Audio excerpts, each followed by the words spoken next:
Hello, dear friends. My name is Margarita, and I'm a host of today's broadcast. I'm glad to see you all today on the Alatra TV Middle East channel.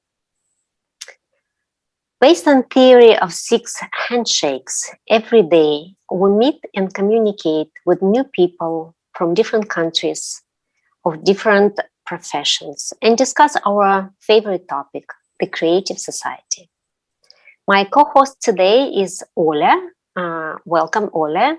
And Olga introduced our guest today.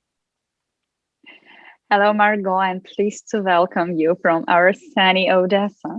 And I'm happy to welcome to our Live Conversation broadcast a very special guest, Dave Rogers from Canada, global mentor, international advisor, author of Get 2020 Vision, past president of Asia Professional Speaker, social entrepreneur, mental health advocate, and also an experienced traveler and a very cheerful person. Hello, Dave. Hello, Olga, and hello, Rita. How are you? And great to be with you today. It's so beautiful to have an opportunity to awaken here in Canada at 8 a.m. and to be able to connect and communicate with people in Europe and Asia. And I really feel blessed. Thank you so much. That's true. It's quite early in Canada. So I hope people can join us afterwards. Dear guests, this YouTube video will be online, will be available for viewing afterwards too. Like, don't hesitate a chance to watch it. Dave, I would like to ask you, can you briefly tell us, I know that you've already joined an interview on Alatra TV, but maybe some new viewers will join this video. So can you briefly tell about yourself, your profession, and your mission in life? Thank you so much for the question. It's such a fascinating question, and I could talk for hours, yet I'm not going to. I want to keep it really short because I want to be able to engage with both of you and answer some questions. I'm born in Canada, Toronto, Canada. I'm Canadian-born Chinese, which means my mother was born in Canada, but she's Chinese. My dad is British, and he was born in Canada. And I had an experience of growing up, enjoying sports, being very competitive, and going through quite a bit of racism as I was young. And today I find it quite ironic that Asian racism is becoming quite prevalent in North America again. And I'm not sure whether I'll be a spokesperson for it, yet I did leave Canada when I was in my early 20s, and I moved to Japan in the finance industry. And then I had the chance to move to Hong Kong and was a bond trader during the Asian crisis. And then for 20 years, I then worked in social entrepreneurship. And that's working with businesses to do things more than just make money. The idea of people, planet, profits, and being able to live purposely and with passion. And I did that for 20 years. And then lo and behold, 2 years ago, my parents got some health issues. And after being away for almost 30 years, I came back to Canada to be an elderly caregiver. And during that time, I did write a book, Get 2020 Vision, which looks at mental health issues, because one of the biggest things I noticed in Canada when I came back was the degree and the amount of mental illness. And so I wanted to focus on mental wellness and to be able to help and assist people shift from disabling stress. Good stress, bad stress is one of the chapters in my book.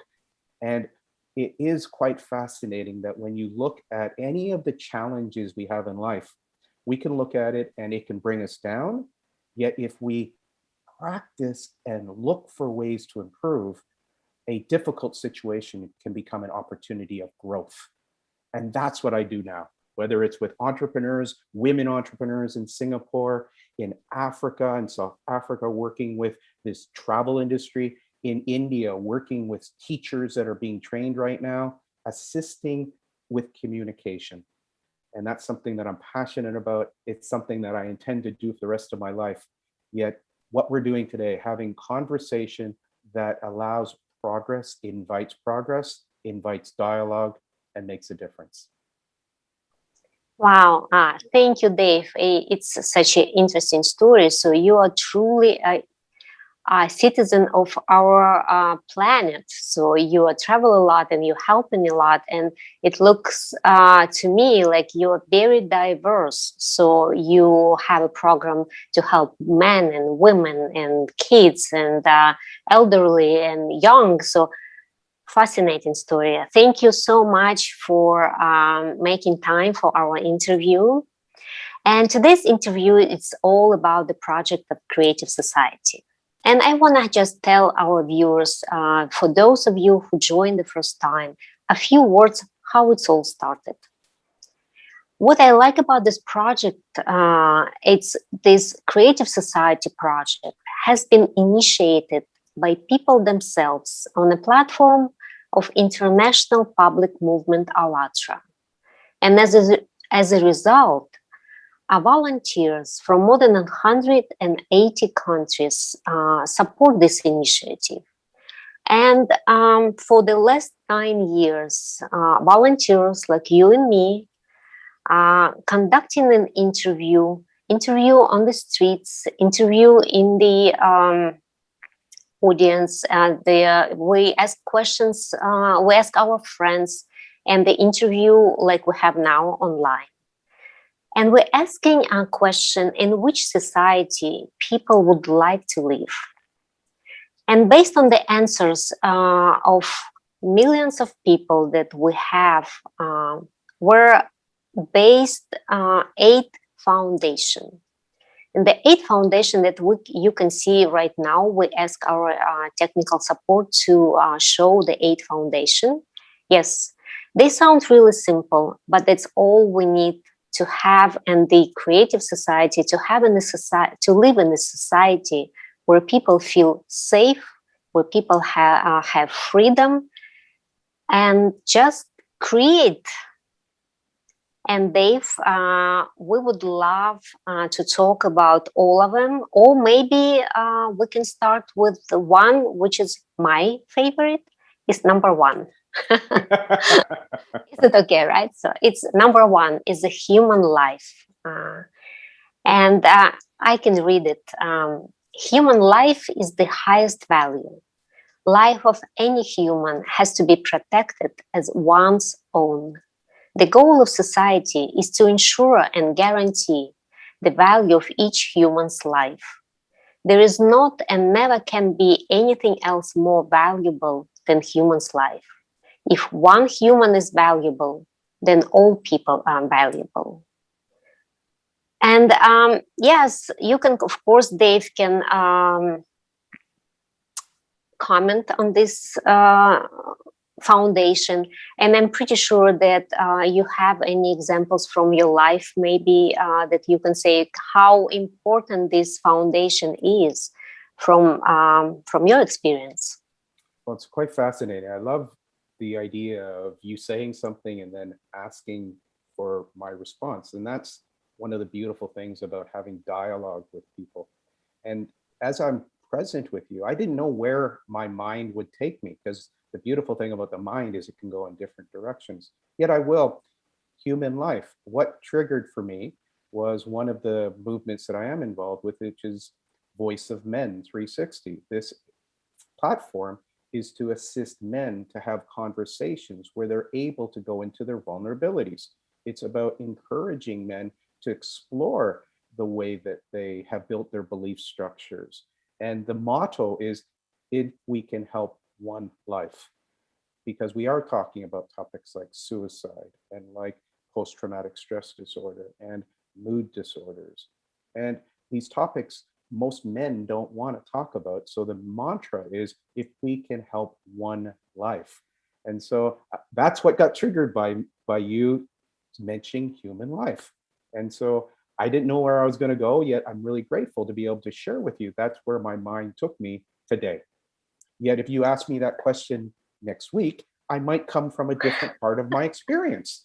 And that's one of the things that's happening today in many cultures, is the first thing you say is being shut down.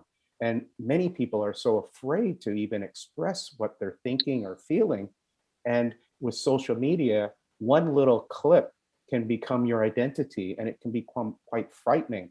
And so people are finding fear to be where they're living as opposed to service and kindness. And I would say that that's perhaps, ask yourself sometimes when you're maybe triggered with anger or fear, what would love do?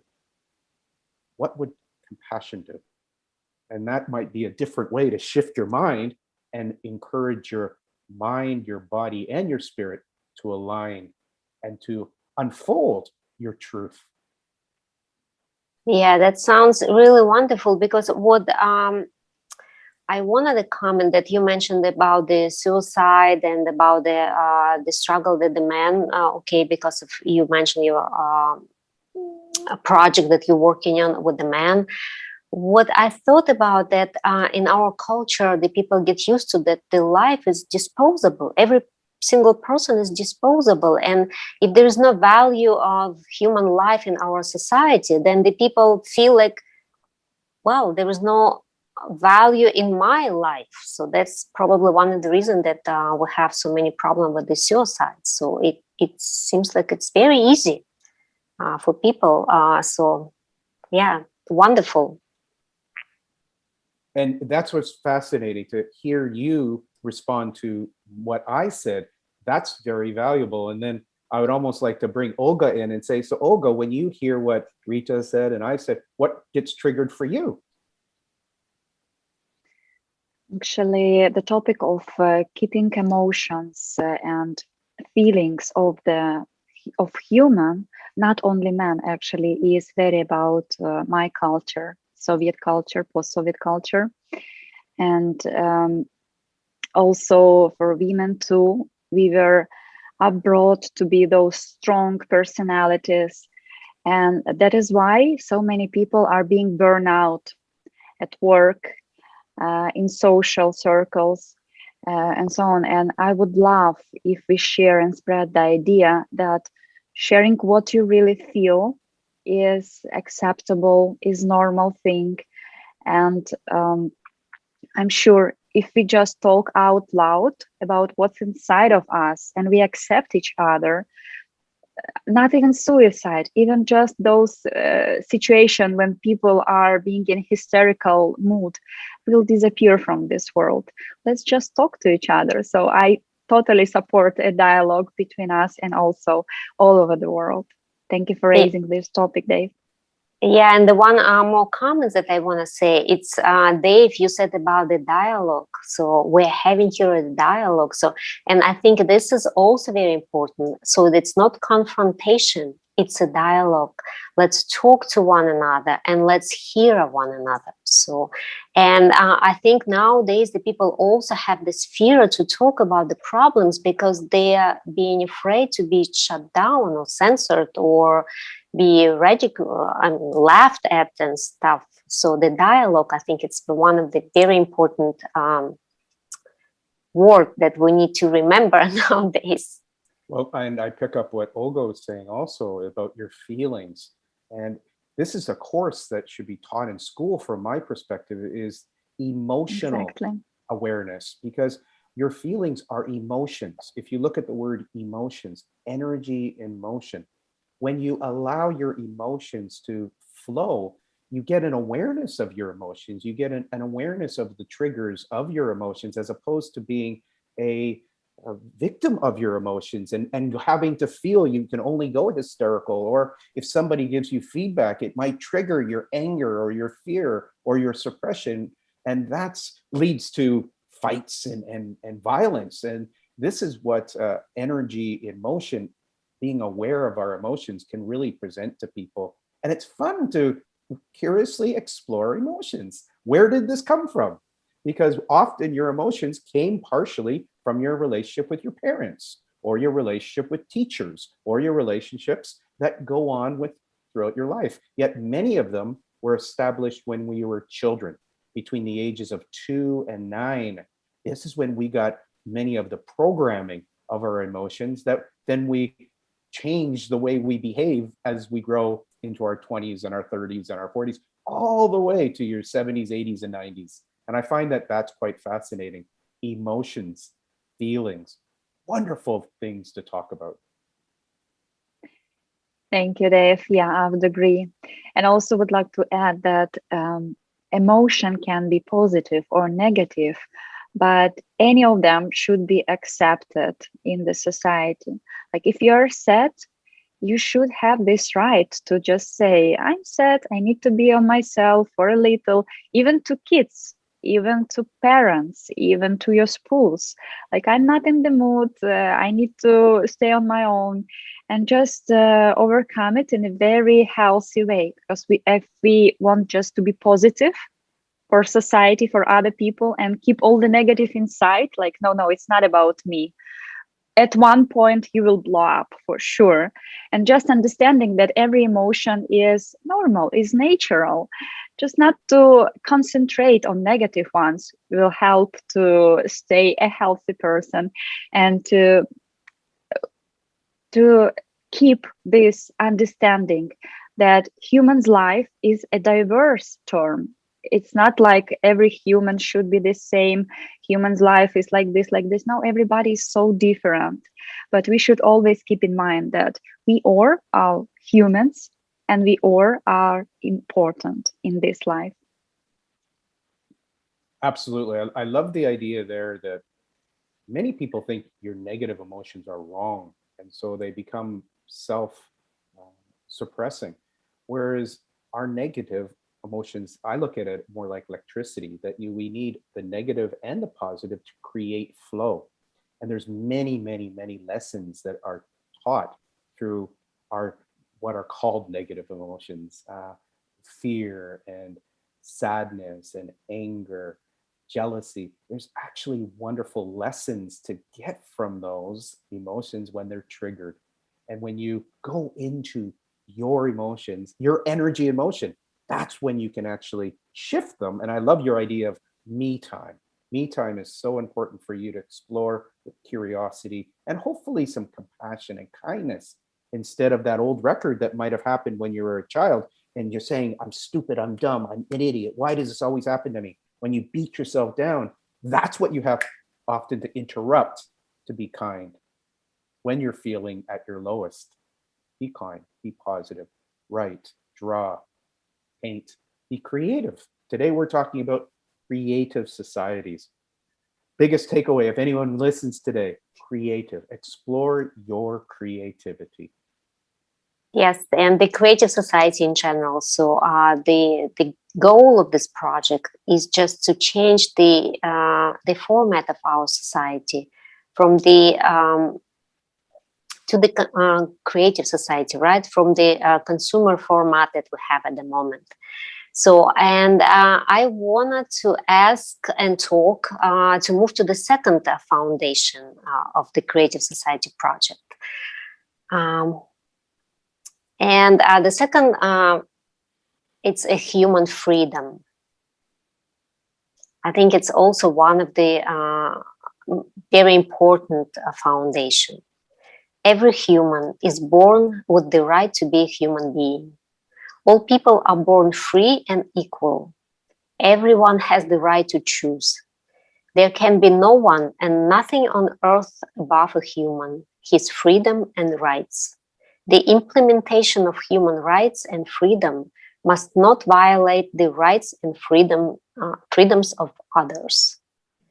I think this is the one of the foundation that is very timely to talk about it, I would say, because a lot of people experience problem, the racial problem, or in nowadays society, it's bullying, and yeah, you name it, so many questions, and everybody is fighting for freedom, right? So they want to fight for human freedom.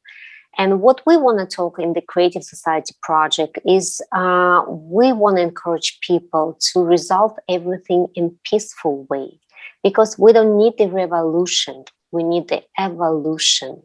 So, Dave, how you comment on this second foundation, freedom, human freedom? Thank you for the question. And again, beautiful topic, because when you mentioned it and read it, and I read it with you, what got triggered for me was Singapore. I chose to live in Singapore for 15 years. For some people, they say, oh, you have no freedom in Singapore. Whereas I thought, no, if you're a law abiding, kind, considerate person, Singapore is a safe place. It's a clean place. It's goes around the world to look at best practices in education, best practices in finance. It then implements it very effectively. And so some people who say they had no rights because they wanted to spit on the street, or they wanted to chew gum, or they wanted to carry a gun, those are the rules of Singapore, that if you want to follow those rules, you could have a great life.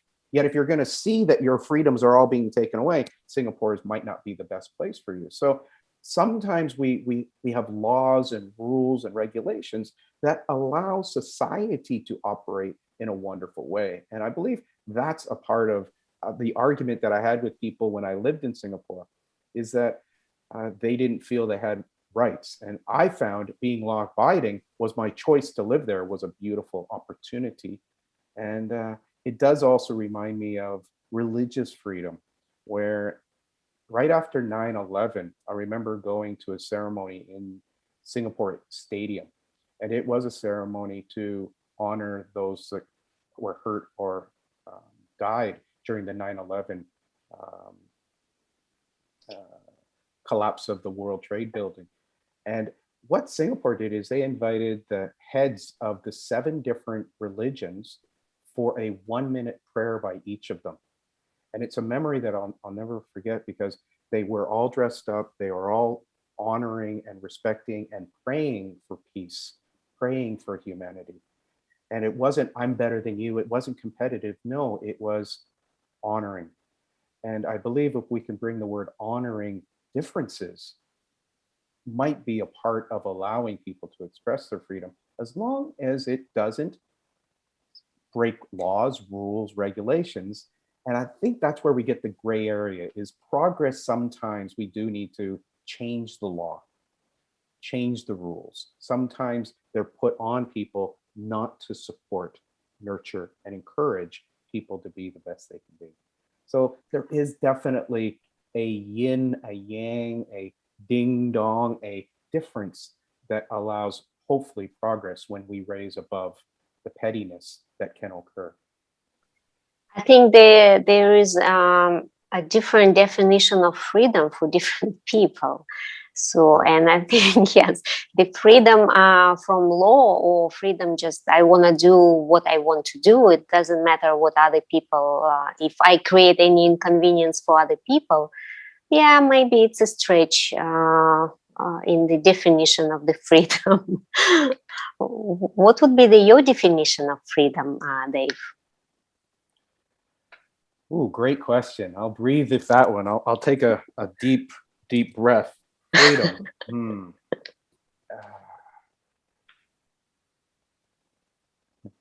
I love I it. know. I love the question. I love it because I'm actually really listening, and then I'm listening to where in my mind, my body, and my spirit it wants to go to. And because of my training, I will answer it this way. As a very young person, I wanted to be financially free. So I developed and I studied and I went and I understood that there's 4 steps. First is having financial security. And there's certain numbers that you can have associated with financial security. Then you want financial flexibility. Once you have your security, you have enough money to feed yourself, to house yourself, then you want financial flexibility. And that's the ability to perhaps take a holiday, perhaps take a leave of absence for a year to go study. That's the second level. The third level is financial freedom.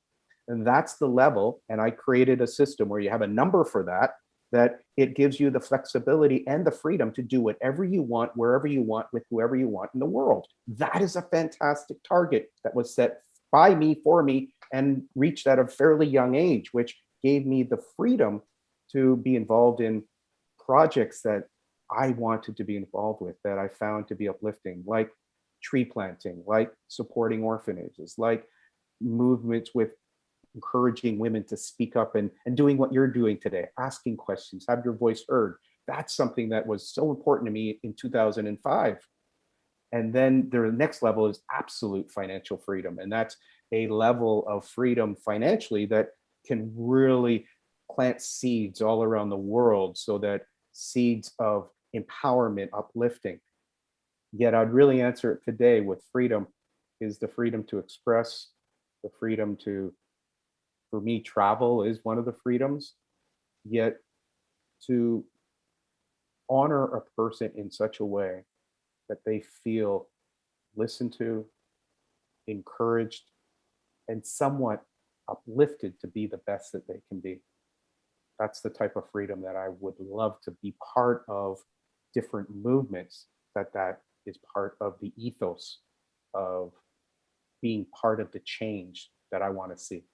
Quoting, slightly quoting Mr. Gandhi. That is a very good definition, actually. I would also agree that freedom shouldn't restrict you from traveling, from expressing yourself, from communicating with other people.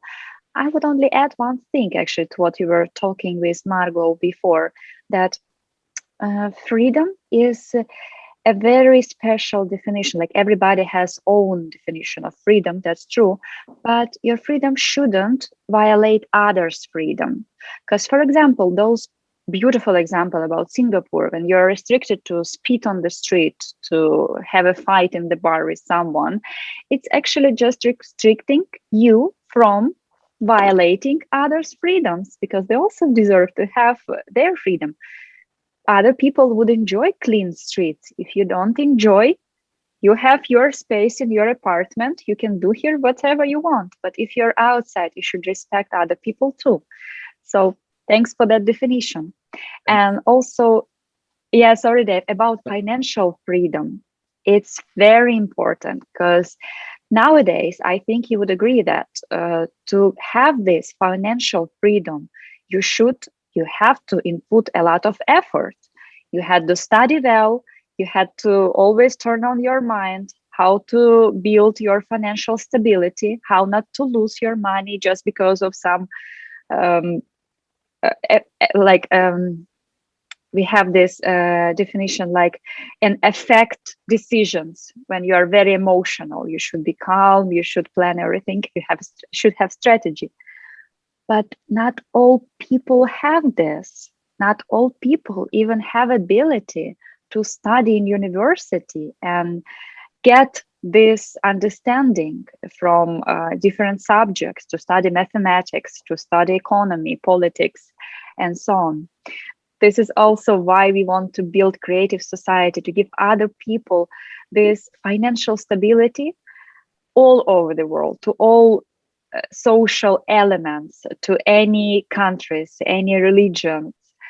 Like every person should have same conditions to get this. And then it's their choice if they want to grow and get something more than others, or just to have basic needs. Yeah, I absolutely agree with you, Dave, and Olga as well. Because and Dave, you mentioned it multiple times, right? So you, after you had your freedom, so you could go and you can be engaged in the project that this is also all the project that you engaged in. So they're very creative, and you're trying to help other people in all different areas, and this is great. But you could also you could only do it after you had your financial freedom, right? So that's why they No. create. No, sorry. No, But actually, I will interrupt politely, because no, Please. that's a myth that many people have, is oh, I'll do that when I retire. No, start doing. There's right now you can do something. You've done something by having beautiful flowers in your background. You have triggered for some people. If they just get a little flower in their house, that could change their life, because they get a reconnection to Mother Earth, they get a reconnection to nurturing something, and it will grow. So whatever you want to do, start today. We can make an impact today. We are making an impact today by us smiling, by showing respect, by agreeing to disagree. That is a way that starts planting the seed. And that's what we can do today. And any dream that you have, if you plant that seed, if you both share with me 3 of your dreams, by saying it, it becomes a possibility becomes a potential reality. And the more you focus on it, the more attraction you'll get to that. I do believe in that. On Olga's point about education, is that the beautiful thing about the world today is that if you're not academically inclined, perhaps you are artistically, musically, kinesthetically. And so that's what's beautiful about the world right now, is that if you really start to explore the enterprise of what your passion is, there's probably a multi-million, multi-billion dollar, multi-trillion dollar business in that industry that perhaps you don't need a degree. You need purpose, passion, and a value add mentality. Go find somebody that you can add value to, and they might mentor you. Go find ways that you can do all the technology. This is what I tell teenagers right now, or invite teenagers to explore, is that their savviness with social media, most 70-year-olds would love to have somebody on their team that could do that for them or with them. And that's one of the things about transgenerational businesses and enterprises that are some of the most exciting businesses in the world, are people in their 70s working with people in their teens. And that's what's really beautiful from my perspective. And being involved in education, particularly entrepreneur education. And it's been a wonderful, one of the schools, first entrepreneur school for kids is in Malaysia, called Dwi Mas International School. And we've been working with these kids when they're 8, 9, 10 years old to find ways to do a review of a YouTube channel. And as we've seen, one of the richest youngsters on YouTube is a guy who reviews games and toys. And him and his family have created an empire in the last 5 years. So creativity, innovation, fun. These are some of the new components, Olga, that perhaps weren't very prevalent when you were in school, because everyone wanted you to do science and memory and math. And these days, explore creativity. That's true. true. That's true. We both had this experience where we need to spend more time studying science, not the creativity. At least in my school, the creativity was less on our list of to be involved in. So it was not developed.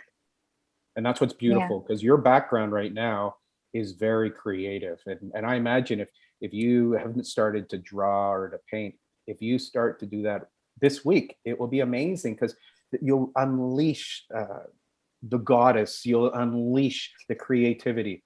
And I laugh at it, because what I've been creating in the last year, from a drawing, a poetry, it's amazing. Yet it's also had an on effect on my 81-year-old mother, who these days she's painting for the first time in her life. She's using an iPad when she cooks.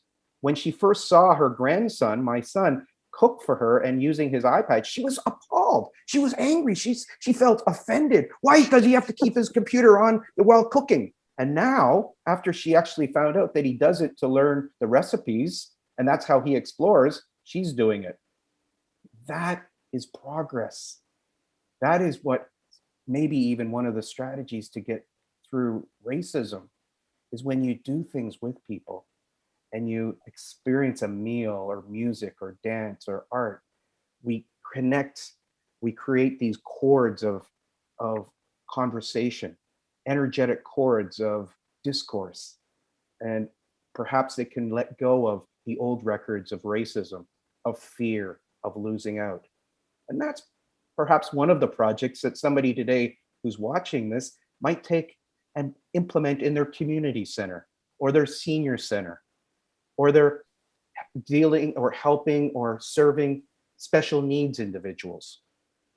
That's one of the things that I invite and explore. That sounds really great, because what you mentioned, Dave, and I like it a lot, that you said the people different age can do some projects together, or people different races can do some, cook together, maybe experience the cuisine of each other culture. So what it does for people, it focuses their attention inside of them, or they're trying to do the common project together, where it probably helps them forget about differences. differences in ages or differences, cultural differences, because you want to see, and you see involved when you're involved in this project, you see the other human being. And it doesn't matter how old this or how young this human being in front of you. So, and this is the wonderful thing. So it is this project, they unite people. And this is exactly the goal of our Creative Society project. The goal, the main goal, is to unite people, just to remind them of what we have all inside.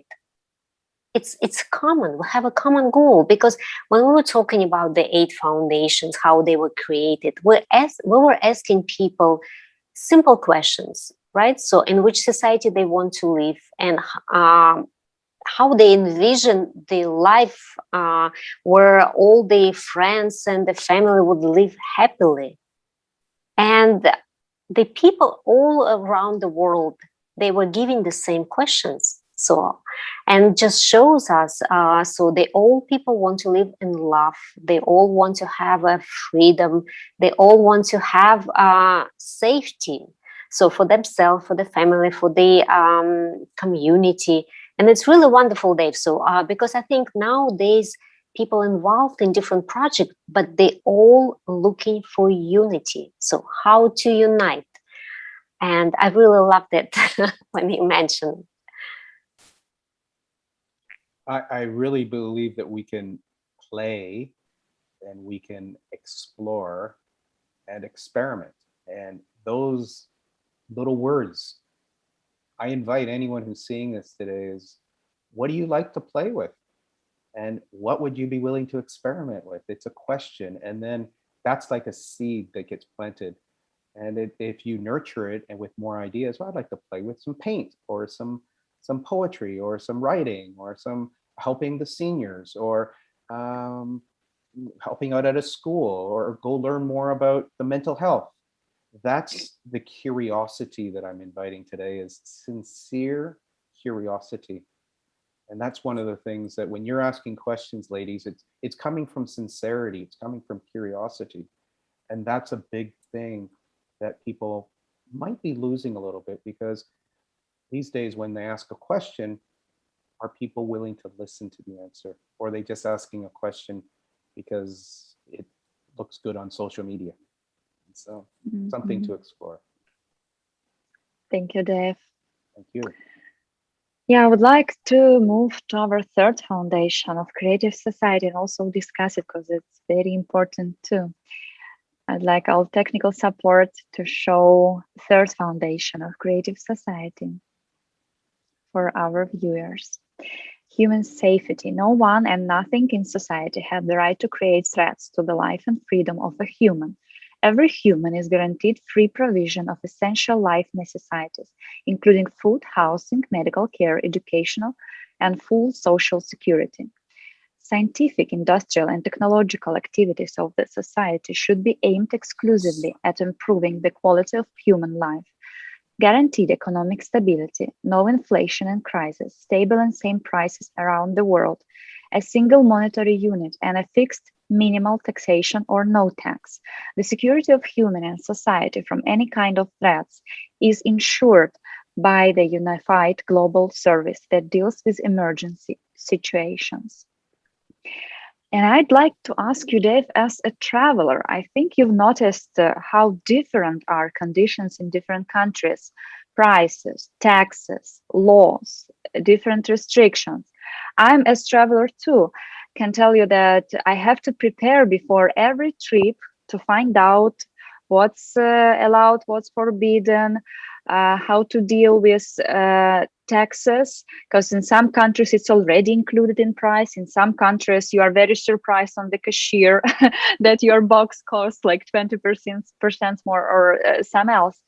Do you think if we had unique system all over the world, how would it change us people? How would people travel more or less? Would they enjoy the world more? And of course, if we travel more, how would it influence people relations and our prejudice against each other?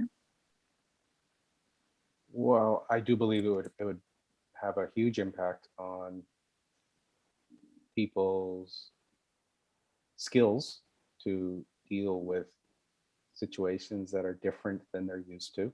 I believe that travel, if you were to ask me, hey, what are the top 3 lessons about travel? And it's like, it's something that allows, in some instances, the best of me to come out, because I tend to be more patient.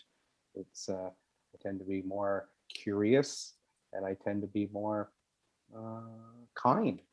And so, as a traveler, you can just imagine the types of traveling experiences that one who uses those skills and develops those skills, the type of experiences they can have. Flip it 180 degrees, go travel and be complaining that things that are different are wrong, complain that things that you see that it's you can't eat what you're used to eating, and make everybody who you come in contact feel like they're less than you because you're better. Imagine what type of travel experience that person has. And so that's perhaps one of the nice lessons, which is probably a different way to answer your question, is that in many ways, we are a mirror of our inner world. And so what we put out, we tend to attract. And that's one of the things that when I first read the question or the comment, number 3, about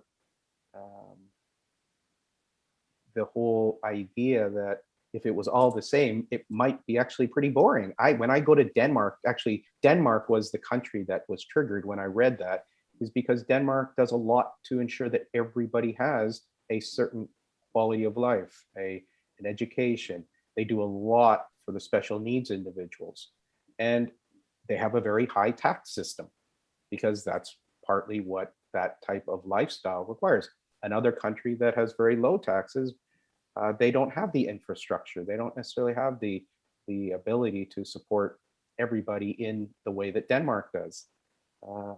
Yet there's beauty in some of the developing nations that you go to in the way that they adapt. And in India, for instance, some of the poorest cities in India, they have a women council. And I just was so impressed when I met some of the Panachant leaders in India, in some of the poorest cities in India, living in huts. And when we met them, they were so kind. They had a little bit of crackers and they're sharing it with us. It brought us to tears. And that is the compassion that you'll find in perhaps some of the, quote, poorest places. You'll see a incredible sense of community, of love, of compassion, that perhaps we don't necessarily see in some of the richest parts of the world. And that was my experience when I first visited Vietnam about 40 years ago. I had tears in my eyes the first 2 days when I just saw the simplistic kindness coming from people coming towards me when I was traveling. And so I believe that those are some of the experiences that ring, and it gives me goosebumps. It brings it right back to core, is that while we think we are there to perhaps help and to better the life of other people, that reflection of being kind and compassionate, if we do it to ourselves, because that was what I needed at that time, to be kinder, to be more present, and to live with love as opposed to fear. And so that's how I'd answer your question. Would Rita like to say something? Yes, sure. So when you were talking about the traveling and how we visited different countries and we learned from different cultures how they do things in the country.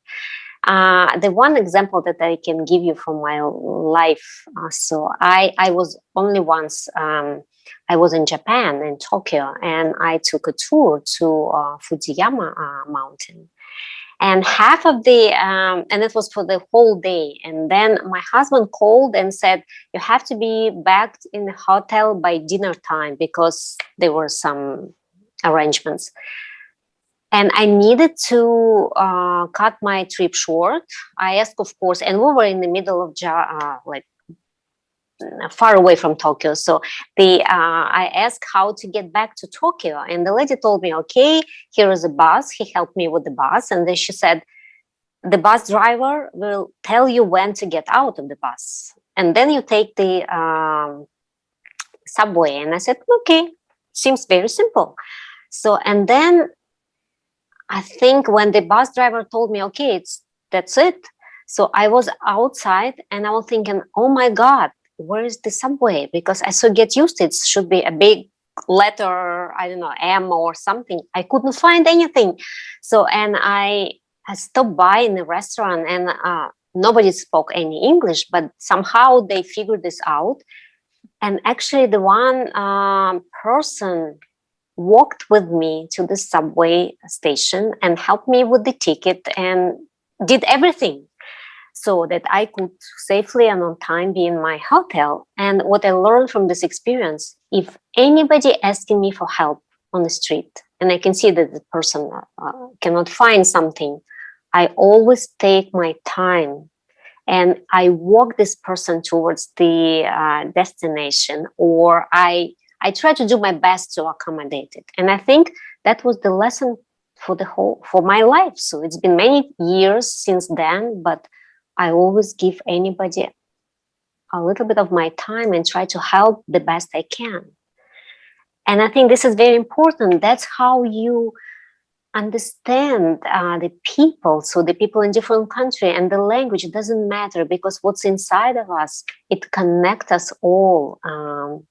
And that's what we need to pay our attention to this compassion, as you said, Dave. For doesn't matter how rich or how much money people have, they just share what they have. And this is a wonderful thing about the traveling. Thank Rita. That's a great story, and I'm gonna pick it up so that bring in creativity for our listeners today. The Japanese actually, they have two words that I love. It's teiburi, it's speaking with your hands, and meiburi, speaking with your eyes. So even though that person couldn't necessarily speak English, they were willing to use their hands and their eyes to show you that they wanted to help. And Exactly. that is something that I'm encouraging people. When you use your hands and your eyes to be willing to help, there's an energy in motion, as Olga will say, a feeling that you're there in kindness and service. And I'm going to take it to the next step with creative societies, is that we just don't have to do that when we're traveling. Today, tomorrow, next week, we can bring that traveler kindness to our daily life. Each day can be like a journey. When I go to the shop a little bit later today, if I go and I slow down and be kind to somebody, today it's easy to be kind to people, yet sometimes expressing kindness was going to get anger. I was actually attacked a couple of days at a coffee shop, and the guy started screaming and yelling and swearing because I invaded his 6 feet space. Now, that was very aggressive. In fact, I had to be ready that he was going to attack me, because his interpretation by invading his space, which I didn't think I did, yet different people are on different types of medication and different things are occurring, that being alert, as we should as a traveler, being aware, yet also potentially being confident in the way that we move forward, and even being willing to ask for help. I think that's another part of being a traveler. We tend to be willing to ask for help. And after that man left the coffee shop, I actually had a chat with the manager, because he was swearing and yelling. And actually, I did have a little bit of a fear, yet being a former ice hockey player, I'm used to getting hit and punched. So I was actually not that upset if that would have happened, yet that is something that today, be more alert, aware. And yes, some people might be responding or reacting out of fear, out of anger, out of rage, and have a knowingness that that's what that person is living with. And perhaps that's the link that can get you to go to compassion, as opposed to feeling you got to punch them back, perhaps. Thank you, Dave. Very good conclusion, actually. The experience we are gaining abroad positive experience we truly should bring into our country, into our families. Because how would else we learn? If we just close in one social circle, we will never learn something new, and progress is about learning a lot. Thank you for these examples, guys. And I'd like to move to fourth and fifth foundations. Also very good one. Please show us fourth foundations for the beginning.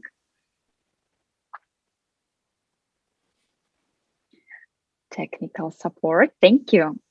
Fourth foundation is transparency and openness of information for all. Every human has the right to receive reliable information about the movement and distribution of public funds. Each human has access to information about the status of implementation of the society's decisions.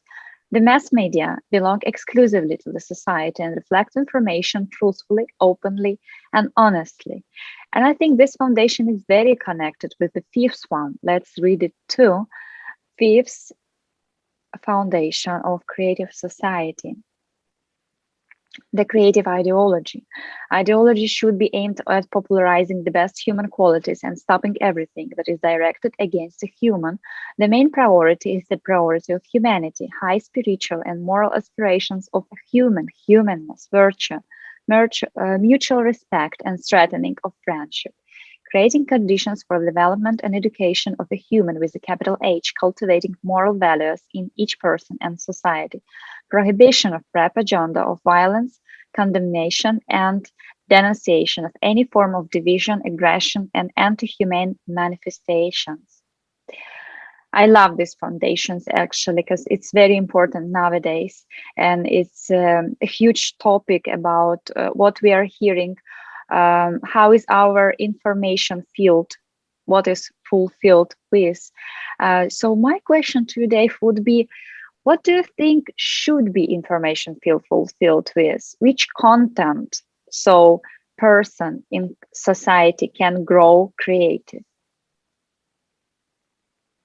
Can you ask that in a different way? I didn't quite hear the question. You might notice that all over media sources, from news, from TV channels, from movies, newspapers, and so on, there is a lot of consumerism, violent mind thinking, and teaching us of separation. There is positive content too, and it's growing every year. I'm very happy to notice that. Also, our movement is working on that very actively. So my question for you, what should this field of information be fulfilled with? Which information, which content? So every human in the world getting this from any channels can grow creative, can grow its personality. You have triggered a word for me, and that's thank you for the question. It's a wonderful question. And the word that you triggered was something called discernment. Is that part of our journey is to discern what we're going to eat, discern what we're going to watch, discern what we're going to say. And again, not many people have been taught that. And what you will discern when you're a teenager will be different than what you do when you're 30, which will be different what you do when you're 50, which will be different what you do in 70. Because we are evolving, and hopefully we are personally embracing what word was used earlier was moral values of service, of kindness, of patience, that if you were to tell me that when I'm 20, I probably wouldn't be interested to hear that message.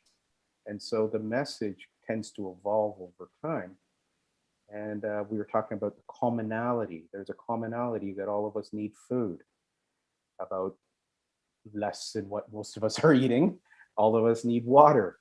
Probably we could be drinking more healthy water. Yet we also, the one commonality is we all need to breathe. And so that commonality of learning about breath work at this age where I am now, That's a part of my daily routine. When I do work with a 20-year-old who's dealing with stress, I will bring them back to that principle of breathing, of noticing their breath, of interrupting the reaction with a breath so they can respond. And so these are some principles, tools, techniques that can allow somebody to live a more full life. It's just doing it in a way that resonates to where they're at. That is perhaps part of the challenge. That's part of the creativity, is finding what excites people to do something positive, to contribute, to make a difference. And that's what I love about this initiative, that this creative society you're looking at. If there's a way to do that so it doesn't bring harm to others, it brings service to others. Yet there might be some friction at times because you might be inviting people to do things differently. And that's what's really happening with social media. It's quite different.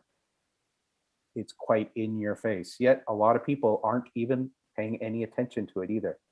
I don't know. I don't watch very much TV. I tend to filter what I read. And on the other side, though, people who are going after big changes, perhaps in a negative way, are also in a silo where they're controlling the message. And so that's where creative dialogue, creative discussion, connection, communication are important as ways to move forward, and part of the solution, I believe, versus perhaps just looking and focusing on the problem. It's a wonderful answer. Thank you. And I have also a question, or maybe your comments. The transparency. When we're talking about the transparency, we're talking about the responsibilities that our source of information, news or newspapers or any, should have. They should have a responsibility, or rather, should they have responsibilities for the information that they provide? Because nowadays there's so much information and you can always find the controversial information. If something is good, and if you want to find another source, that would be that something is, no, this is really bad. So the people don't know who to believe to. And is that the way to go? And we were thinking that in creative societies, so the information should be truthful, and it should be transparent, so that the people know if there is in this information, that's it. You don't have to triple check it and look for alternative sources and see if that's true or not. What do you think, Dave? Should they feel a feeling of responsibility for what they giving us? This is a beautiful conversation that we could probably go into a 1 hour dive, a 3 hour dive, a full weekend dive into responsibilities of social media, the different platforms, the media in general, understanding the history of media and the way that it's been used to manipulate and control over the years. One of my philosophies is the story behind the story behind the story. So I'm often looking at just not the first headline, who wrote it, where is it written, what's the angle. So I'm often being discerning. I used to be a risk manager, so it's often looking for the story behind the story behind the story, and where is the risk. That is important from my perspective, and I'm inviting people to look at it from your perspective. A tip or a tool: whenever you think something is absolutely wrong, look at the opposite and see in what ways is it right. This is what I use as the news. Okay, the news. Yeah. NEWS. North, east, west, south. There's 4 perspectives. There's 4 spins. It's my responsibility to spin it so that I can discern. And that, ladies and gentlemen, is a creative approach to spin for you what is being taught and told to you, and then go inside to my heart. What is my true north? So, Yeah. north, east, west, south, 4 perspectives. Tap in. What is my true north? And if you This is- experiment yeah. with that, that will truly teach you a calibration system. And this is what I wrote in my book, Get 2020 Vision, because it is about helping people get vision for themselves.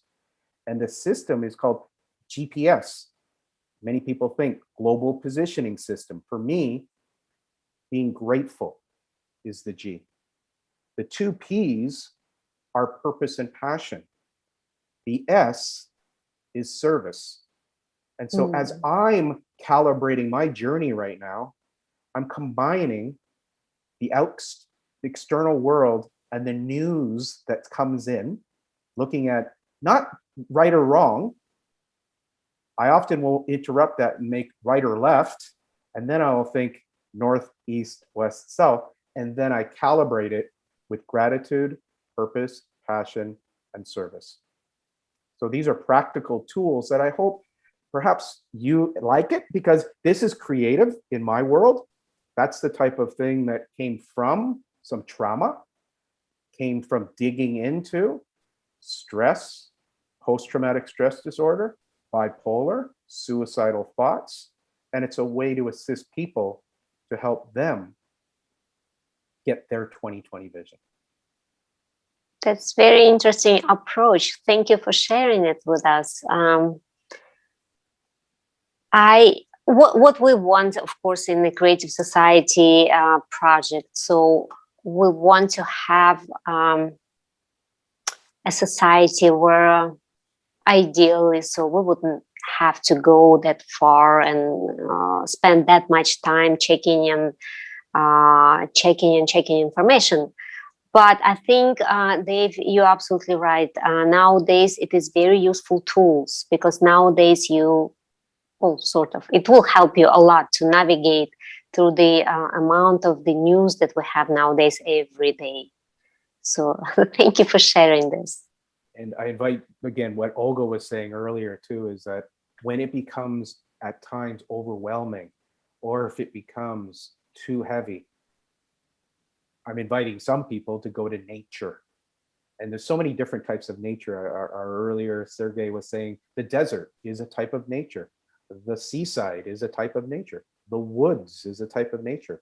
By being bathed in that energy, we can let go of some of the toxicity that we pick up, and we can let go of some of the negativity and allow Mother Earth to be part of our journey of kindness, of curiosity, and perhaps some joy and fun. Wonderful. Yeah. Should we That's move to very the next foundation? I think, yeah, let's move to the foundation number 6. So it's, I think it's one of your favorite, Dave, right? Yes. So based on our previous conversation, it's a development of personality.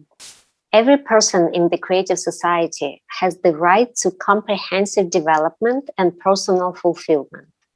Education should be free and equally accessible to all, creating conditions and expanding opportunities for a human to implement his or her creative abilities and talents. It is a wonderful foundation. And my question to you, Dave, so would it be great if we have it, we start earlier in age, so we work with the kids and explaining, we work with the kids, and I know that we all have responsibilities. Parents should have responsibilities for the education of the kids as well as the teacher, right? So, and here comes very important, that the people should do it with love. If you have a teacher who loves what she or he does, I think the kids, they can read this love, and I think they do it better in this particular subject, because the love is contagious. So how important it is, Dave, to have people who work in educational field to love the job, to love what they do, and willing to just go beyond the job description.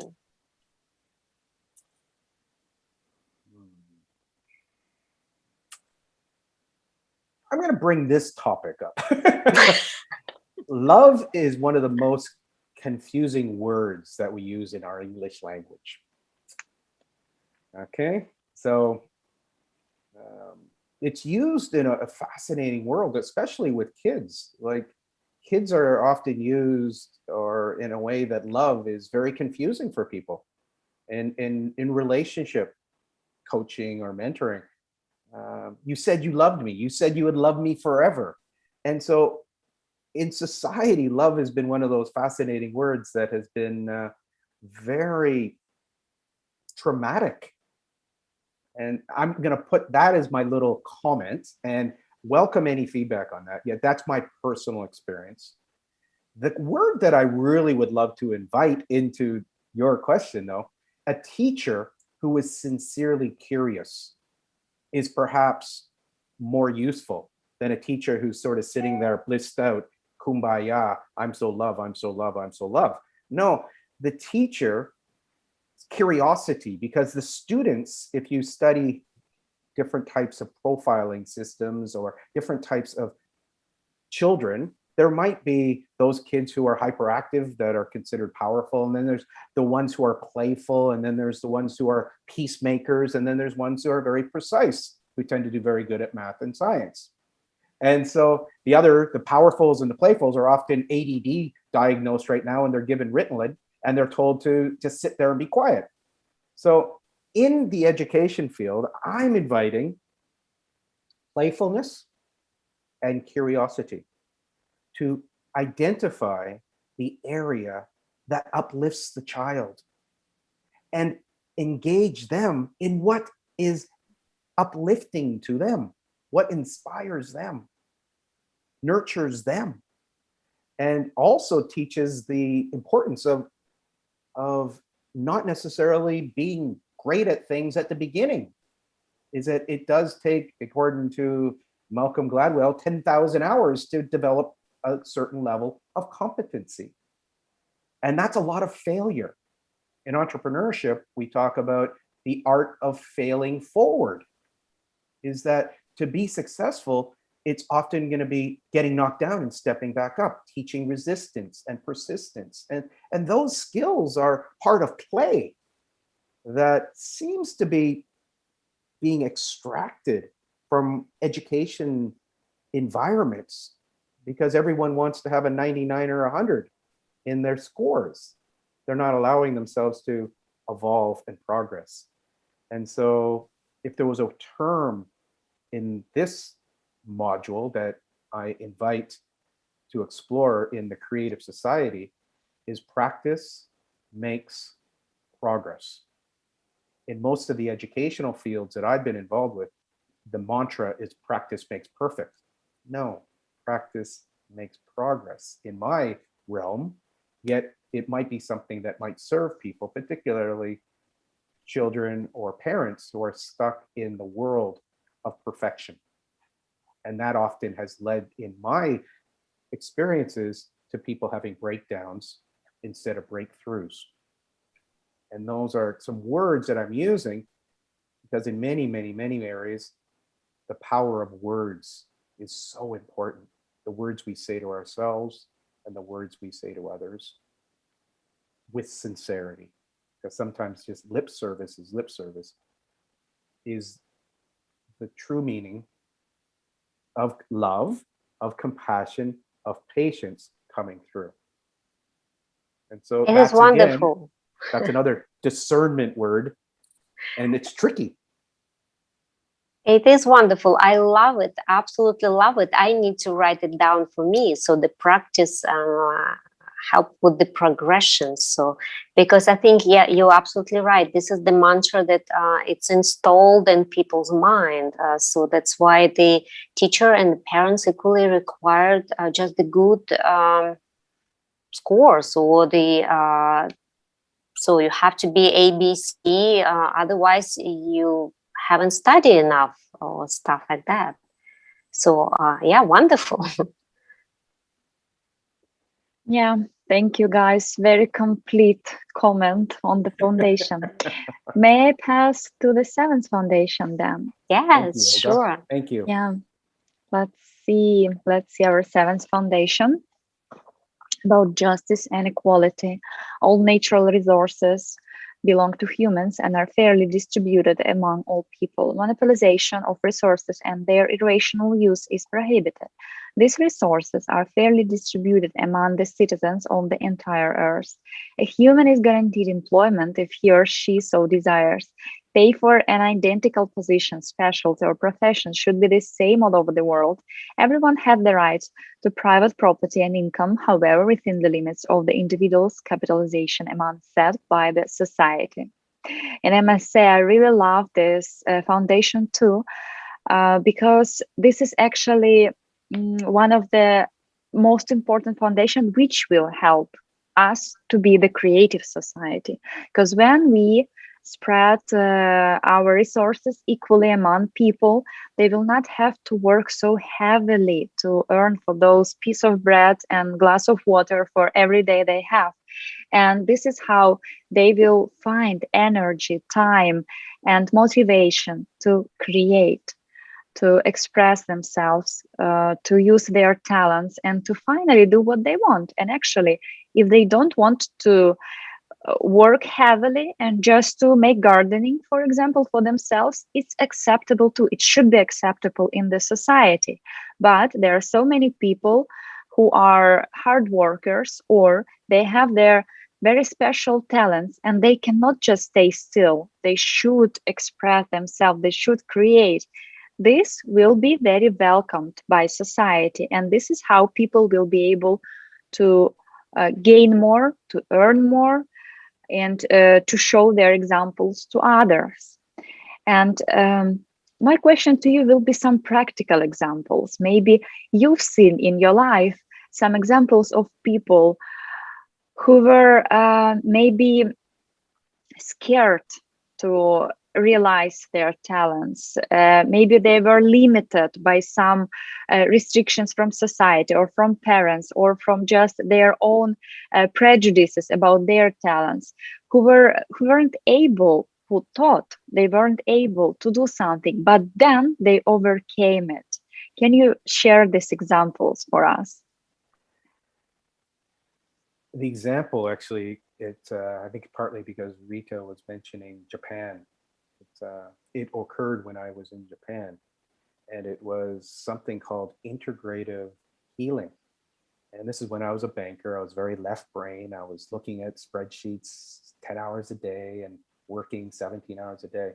Yet I was introduced to a energy healing that was done in a place called Yama no Ue no Tera, which is the top of the mountain shrine. And at the beginning of the week, there would be about 20 or 30 people that would come from all around Japan, and they would be in wheelchairs. They were pretty much 70, 80, 90 years old. And through the 10-day program, you would be eating the food that was grown in the area. You would be learning breath work. You would be learning healing. And when I first went in there, I didn't believe that you could be a healer in a week. Yet by the ritual, the process, the handwork, the hands-on healing, the circles, the trust, the play, people who were in a wheelchair at the beginning of the week were able to dance out of the place by the end of the week. And that is the type of healing that I believe human beings have the ability to bring. When you pray, when you eat well, when you chew your food, when you raise your vibration, and then you're in a group of service and creativity, miracles can happen. And so, even using the word miracles, it's a miracle word. And I'm inviting people to experiment with it for the next month. Just use the word miracle a few times a day, and you'll start to notice the miracles around you. That's the miracle of vocabulary, the power of words. And so you are a healer. If you knew you were a healer, what would you do differently? It's a question. See, I don't have the answer for you. I have the question that might unlock the healer in you. That, I believe, is equal around the world. I've met people who have billions of dollars. I've met people who had no money at all. And the healing ability of each of them would come down to the presence, the kindness, and what they were able to share, their gifts. And perhaps that's the miracle. Yeah, that's interesting. Very interesting experience. Thank you for sharing this with us. I think it's also kind of show us that when in today's society, our life is extremely busy. So people have no time to stop and see the nature, even though they're passing by the tree every day, maybe 3 times a day, but there's no time to stop and just admire it. So as you say, a miracle of God's creation, right? There's a tree or flowers. And I think with the retreats, like you mentioned, so what the people teach, and they just teach to stop for a little and switch the attention just to, from everyday busy, I'm busy life, just stop and think about it and see something else. And this is beautiful. So that, again, and I think, unfortunately, people have no choice nowadays, because in the society that we live at the moment, that's the condition. So it's a condition of society, because in some cases, some countries, people a bit more lucky, they were born into these countries, maybe they have more opportunities than the other people, right? So we have plenty of countries where the people have no possibility to stop. They have to work, I don't know, 3 jobs just to provide just the simple food for the family. Or the kids should start working from early age, because again, they're helping parents. So, and this is of course the wonderful. Just put your attention to something else besides the busy life that you have at the moment. Beautiful. And I think we probably don't have much time, and I'm moving us to the eighth foundation.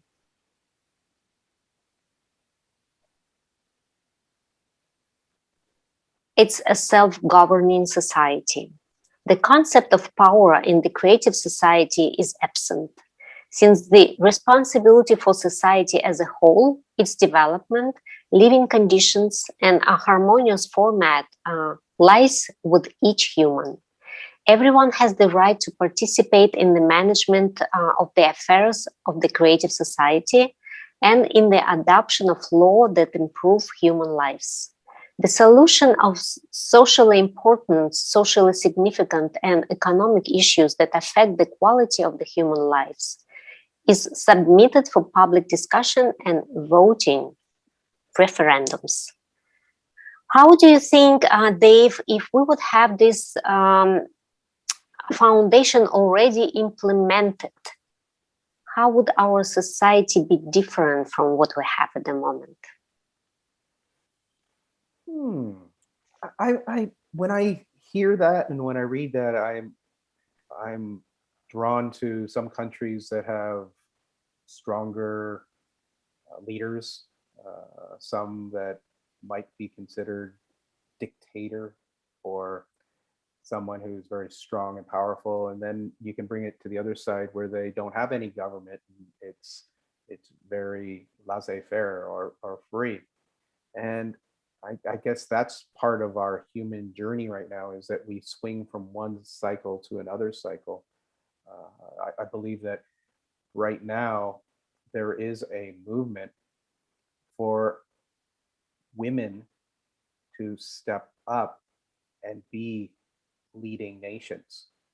And so I've been curious about that for the last 10, maybe 15 years. And even some of the work that I'm doing is inviting more women to step into leadership roles. I find the natural tendency of women is a compassionate type of leadership. And I believe that in many countries right now, that women, in the way they communicate, the way they build community, the way they experiment, is where we will make some progress, and that the focus will be on different things than perhaps has been the focus in the socioeconomic development over the last 20, 50, 100 years. And so that's where I come in that conversation. I'm involved in a number of circles that do encourage women to get into different types of roles of influence. And I don't necessarily have to be a big proponent of that, because we're seeing it with social media. And many of the women influencers that we are seeing are speaking a very congruent message. And we've had some shifts in the last 5 years where more women around the world are taking the leadership position for their country. And I'm pretty inspired by that. And are they going to be criticized? And they're going to be, well, that's part of social media too, is that getting attacked and getting verbally or twittered different types of comments is part of the world we're living in right now. Yet I do believe that women's role in leadership is something that is quite inspiring. What do you think about that, Olga? As an ex-manager,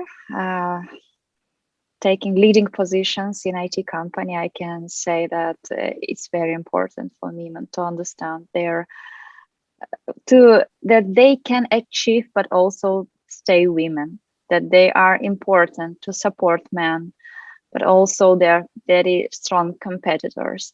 And I can say that I faced some prejudice in the men's world. But nowadays, I'm seeing that we are slightly moving to an equal world. And this is exactly a name of creative society, to show that that is why human's life is on the first place, not women's life or men's life, human's life, because we are equal and we should have access to everything, to job positions, to resources, to ways to express our talents, to our wishes, to having family or not, to give babies or not, to earn money or not. We should have a right to choose. And in this society, those borders will be just thrown away, borders between different genders, between different social groups of people, between different nationalities. It's very important to show that we are one human family, and all difference are actually imagined in our heads. Thank you for this question, Dave. Thank you. Yeah, it's wonderful. So yeah, I just want to mention, it's not about the women. So I think I want to say, and I mentioned it to you, Dave, yesterday. So the responsibility, because I think when the people should take the responsibility back. And people should not only be responsible about their own life, because I think, Dave, you probably meet the people, right? So they, when they come to on your workshop, so they want to improve their life, right? So, and probably some of them may start that, okay, because of the circumstances, because of that and that, so my life was not perfect or not the way I wanted, right? So probably oftentimes we need to show people that take responsibility for your life, own this, and then only then you can change something, right, in your life. But it's also when you take responsibility for your own life, then you understand that you can take responsibility for the life in your society, so as well. So it's not that difficult, because I live in Switzerland, and oftentimes we have a referendum because it's a direct democracy in this country, right? So nowadays it's a bit less, of course, but before it was that the people would go on the central square and actually vote with the hands if they like this initiative or not, and the government would follow. So that's what we need to do, because we forgot about these opportunities. Yes, it's still in Switzerland, and in some, believe it or not, small villages, they still go for the and directly vote for any initiative. And another thing, also for people can, if they feel like that's something that they're not agree, so they could start a petition. If they have enough people to sign, they go to the government and say, hey, so here what we think. So you need to start a referendum, because a lot of people want it. And I think that Switzerland, actually, it's not the only country, right, so that do it. But in a lot of time, people forgot about this. And I can give you the simple example. It was in different countries a long time ago. It was before the election for the president. And I asked somebody, who you're going to vote for?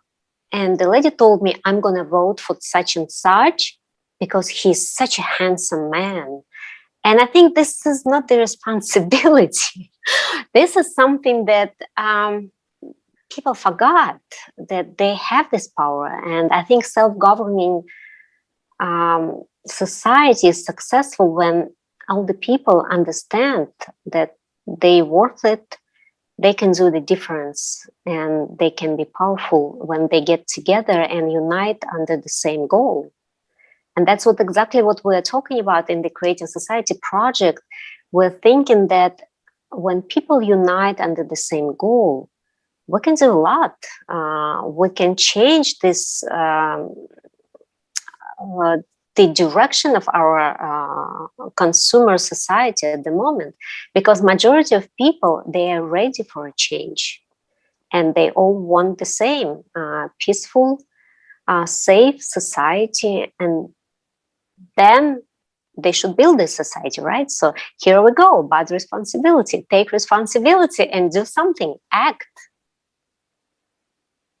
Yeah, and it actually should be like this on all levels of power. We, people, should understand our responsibility, and also people on managing positions should understand that they came over there not just for gaining power and for controlling us. They came over there to take responsibility, to provide important decisions, to prove a trust we put on them. As unfortunately, nowadays we have this issue that we vote for people, and then for 5-10 years we are waiting for them to do what they promised us. And in so many cases, it doesn't happen. And this is what we want. 8 foundations show that actually every person can influence important decisions for all the society. And also, it shouldn't be the situation in the world that we put our trust on somebody and then we are waiting if they will do it or not. We don't have so much time. We want to change, to have changes today, this moment. So the first improvement which should be done in the government is people should be responsible any moment, and they should understand that any moment they can be substituted from their positions if they don't keep 8 foundations. Actually, that is why I like that in the beginning, Rita said that 8 foundations are very simple, but very important. And their simpleness actually brings this power of these foundations, because it will be very difficult for powerful people to break them. It will be very clearly seen any moment they do it. So unfortunately, we are running out of time. So Dave, we invite you to come another time, maybe, and we can discuss any foundation that you wish, or maybe some other topics. But for today, I only want to tell one thing. So dear friends, if you resonate with this project, with the Creative Society project, if you want to make a difference in your life and you want to make a difference in the society life, it is very easy to join the project.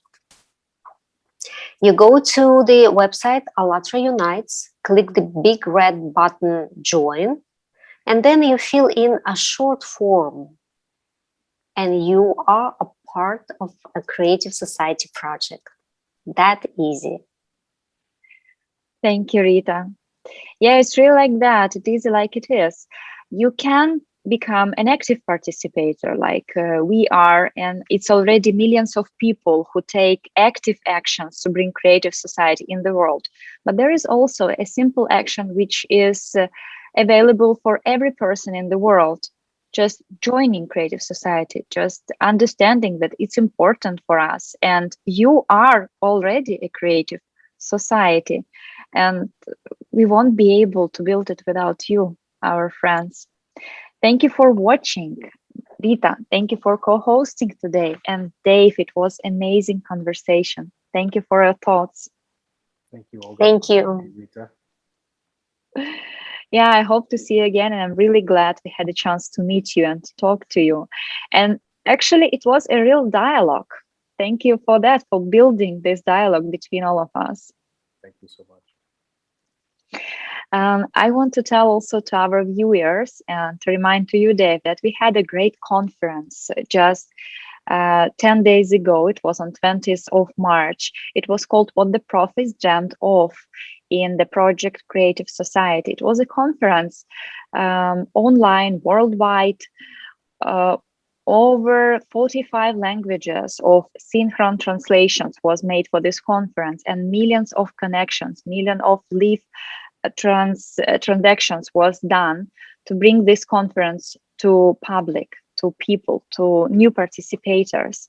And we were speaking about dreams of prophets from all over religions to show that they all spoke about one united world. Actually, the idea which we want to bring with Creative Society, that we are all one family, and no one of prophets tried to separate people. No one of prophets tried to create separate religion and to show that there are some different people in the world. No, they all spoke about unity, and these times we live now in. Only united, we can change this world, and actually only united, we can survive. And I would ask our technical support to show a little trailer about this conference. I hope you guys have a chance, have time to watch it. It's still available for watching on YouTube, Creative Society, What the Prophets Dreamed Of. I thank you again for your time, and thank for this meeting, Dave. Thank you. Thank you, Dave. Thank you. Thank you so much, ladies. Bye-bye. We people deserve a better future than this.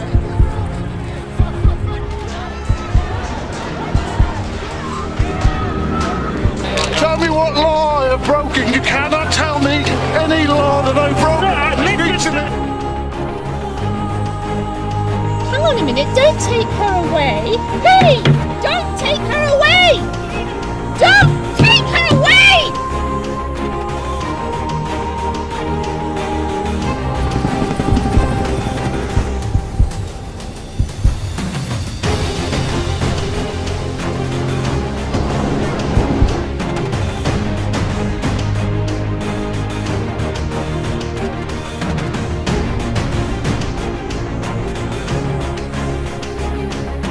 All of us want to live in peace. Friendship and harmony. Can we people transform the life into symphony? On the face of our kids, we want to see the smile. You want the truth. The end of lie. We don't need revolutions. We need evolution. What do you choose? This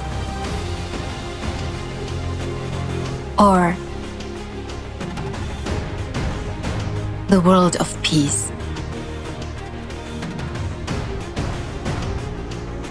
Let's make this world a better place. United we can. If we choose the change of mind, create a real world of humankind. Creative Society, what the prophets dreamed of. Unifying Global Conference on March 20, 2021. It is time to create the world that all the prophets dreamed of. The smallest thing that you can do for the better future is to join